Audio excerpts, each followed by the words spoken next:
lyd er enormt meget. Altså både fænomenologisk og helt fysisk og abstrakt.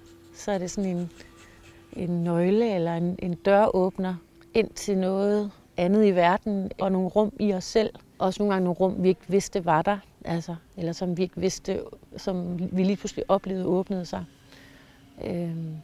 Og så kalder vi det, at vi bliver rørt eller ramt. Jeg har en nysgerrighed på det her med, at vi er kroppe og fysiske til stede, og samtidig er der noget sjæleligt og åndeligt.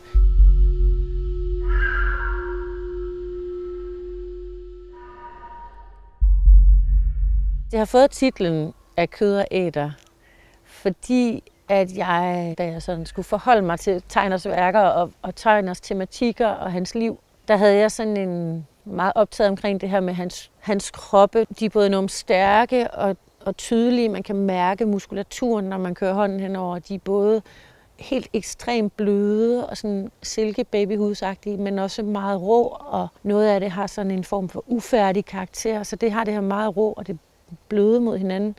Men så er der også det her med, at hans evne til at få liv i fast materiale, som jeg synes er grundlæggende fuldstændig fascinerende.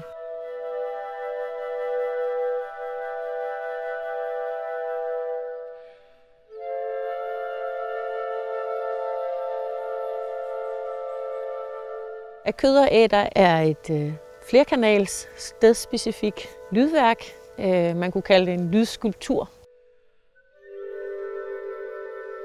Og den opstilling, som det er i, er 6 omnidirectional højttalere. Det vil sige, at de spiller 360 grader rundt, og de hænger så omkring 4 meter op i træerne.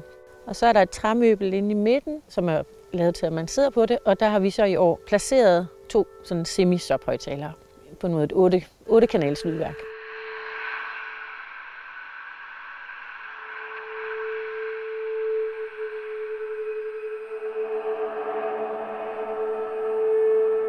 Lyd er jo enormt spændende som fænomen. Det er et meget abstrakt medie i kraft af, at vi ikke kan se det eller røre det. Men vi kan samtidig godt mærke det. Så det er jo også lige så konkret som vibrationer og svingninger i forskellige hastigheder. Og vi har selv lyd i os. Altså, vi har ligget og hørt på vores mors hjertebanken. Og høresansen er en af de første sanser, der ligesom kommer i spil, når vi bliver født.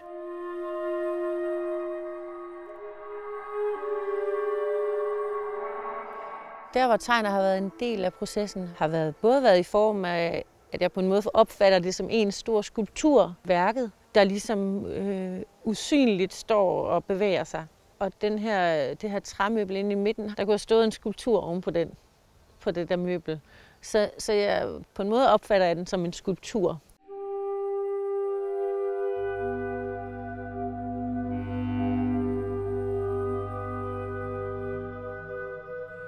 Det liv, der er i Tegners skulptur, eller den åndelighed, der er, eller sjælelighed, synes jeg, som er i hans skulptur, at den på en eller anden måde kunne få lov at komme ud i luftform og få sådan et rum, hvor den foldede sig ud.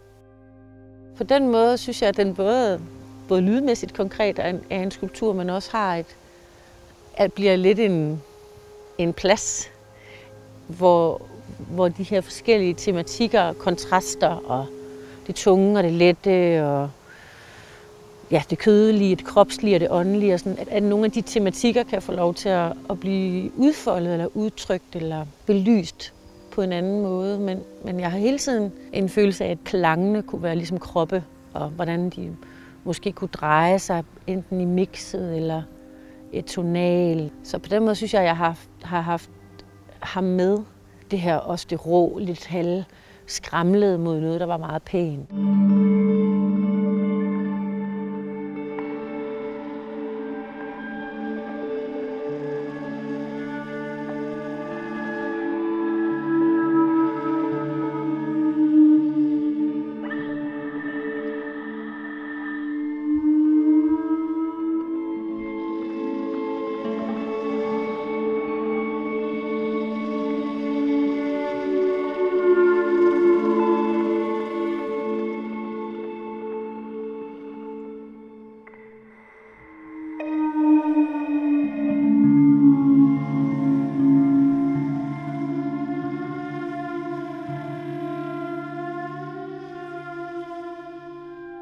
nogle af de vilkår, som lydværket ligesom arbejder under, altså det vil sige vind og regn og lysforhold, det synes jeg har haft med i den her kompositionsproces. Så havde jeg lyst til at lave noget, hvor det var fløjte og klarinet, fordi det lyder utroligt dejligt sammen i to instrumenter, der supplerer hinanden utroligt fint. Og samtidig ville jeg gerne have noget andet, og havde derfor tanken om elgitar.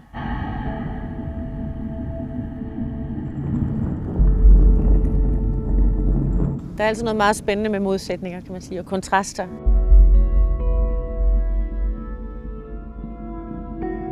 Så i forhold til Tegner, der synes jeg, at han er utrolig meget i det felt med modsætninger. Blandt andet det her aspekt med det himmelske og det jordiske.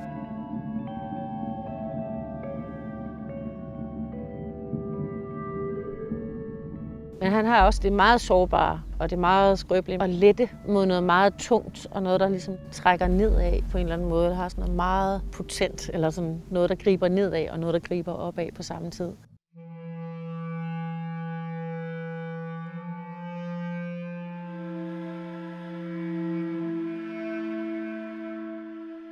Jeg har undervejs haft en klar fornemmelse af, at de omkringliggende lyde, men også nogle af de omkringliggende bevægelser, at noget af det, musikken i virkeligheden handlede om, var lige så meget noget af det, der foregik her i forvejen.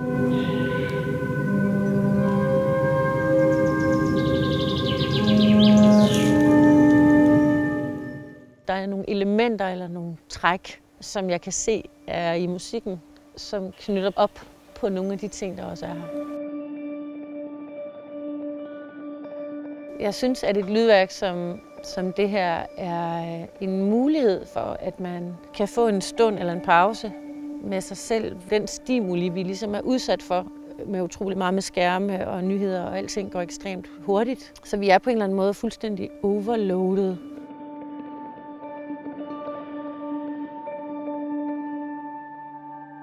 Jeg tror, at den her blanding af at blive holdt, eller et lydværk kan blive en måde, hvor man bliver hjulpet ind i et rum med sig selv, og samtidig med, at vi er i noget, vi kender. Det kan kroppen på en måde give efter en i. Man kan sagtens opleve det med lukkede øjne, og bare lægge sig og ligge og kigge op i himlen. Jeg synes, vi som samfund kan have det svært med ord som sjæl og ånd, fordi det kommer til at knytte sig meget op til religion. Det har jeg lyst til, at vi kan have et mere hverdagsforhold til, uden at det netop bliver en diskussion eller en debat.